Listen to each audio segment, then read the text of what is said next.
After a disturbing story aired on ZNS News last night about a father and son living in squalor on Quarry Mission Road, the Minister of Social Services, Melanie Griffin, is speaking out on that family's poor living state.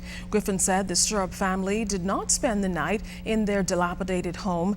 And tonight, LaDawn Davis talks to the minister about what her ministry plans to do to assist that family and others like them.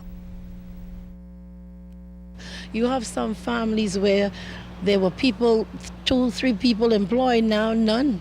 Nobody is employed, or maybe just one. And, financial commitments have overrun them. Minister of Social Services Melanie Griffin says father and son Earl Stirrup Sr. and Jr. are just one family out of thousands of families living in homes that are not up to social services standards. While she was not able to give exact figures, the Social Services Minister says going beyond the normal assessment process is a goal her ministry plans on doing to ensure that Bahamians living in squalor get the best accommodations and assistance possible. In a situation like that, they would most likely have been put up temporarily, and then as we work out a long-term solution. It is good to know that particularly in that situation, the son is employed, and so social services would work out with him, how we could get them in alternative long-term accommodations, if it means assisting with rent.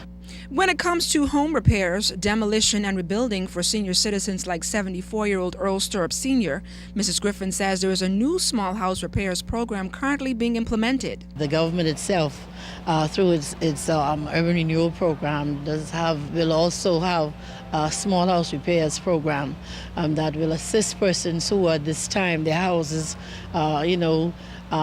falling into disrepair, and because of course they're unemployed or for whatever reason the houses are falling into disrepair, they would be assisted. But the biggest eye-opener of it all is that rental assistance seems to be the biggest payout for social services. This assists thousands of Bahamians that have joined the unemployment line because of the economic recession. You find a lot of people are being evicted from apartments where they were unable to pay the rent.